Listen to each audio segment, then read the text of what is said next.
Hey fellow Rangers, it's me, Mario. Today we're going to talk about 4A. Finally, 4A is, along with 4B, in my opinion, the most powerful building in the game. Both of the four buildings are incredibly strong. They are very polarizing in some way. They change the most from game to game. I think the experience that you can overall out of a game. Um, do you remember when I said that 3B was a strong pull towards getting a second builder? Well, the true reason to get a second builder as soon as possible in most games is to be able to deploy the four building that you're dealt with as soon as possible. So this building is just that good. We're going to talk about 4B next week, but for now, 4A, what you have to know is just that it's incredibly strong. Do you remember when I was talking about the hand, the tax that you can have, and I said that it's really strong and that it doesn't even matter the ability that it's written on the tile, the hand is just that good? And when I was talking about free movement buildings, and I said that again, there's something tackle on them. It's not incredibly important because the step is already very important to manipulate the loop and to use the hazard spots. Well, put the two together and you will understand why the four buildings are incredibly good. They have a black hand, which in four players means that people will pay two taxes to you, and it does have three steps, two in this case. So both of them together are already incredibly good, and the ability is actually pretty good.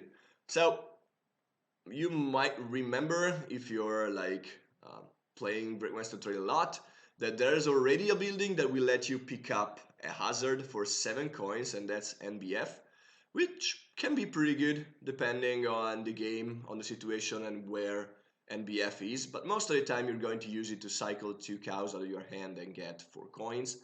Well, you get that action for 5 coins, and you get it for free basically, because again, free steps means that it's just going to be an action that it's gonna be stapled on the next building, which is pretty good.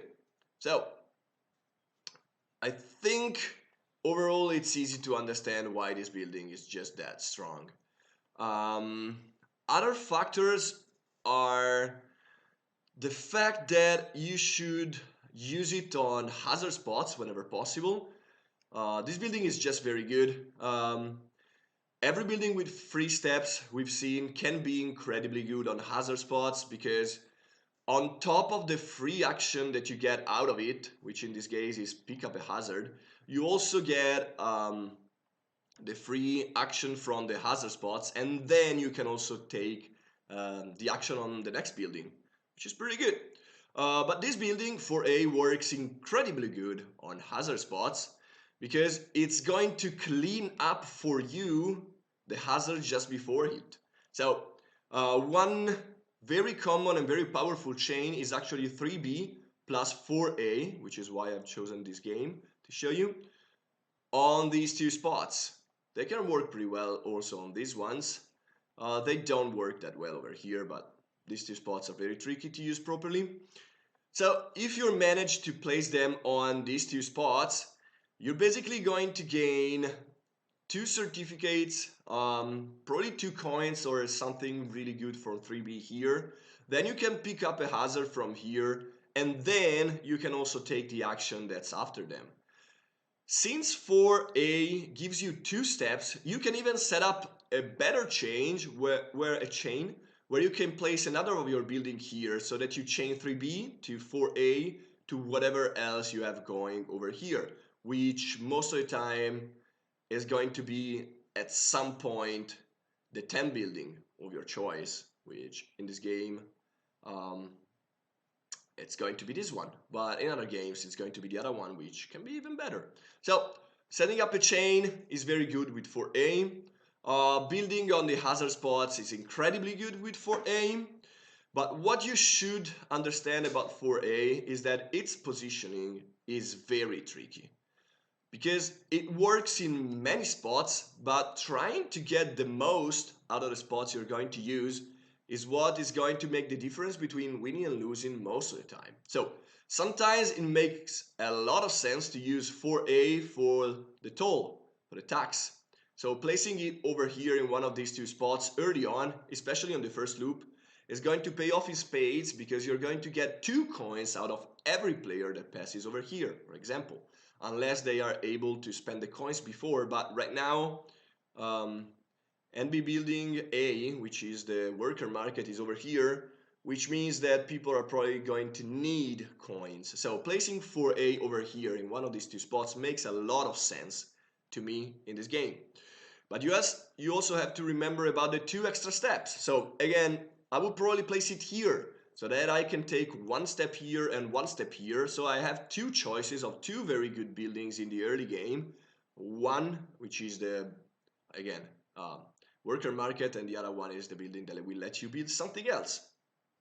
But this position down here also makes a lot of sense to me, again, because of the hazard spots and because it's going to help me get hazards and keep my path clean so that I have a personal path through the loop, which is always pretty good if you can set it up.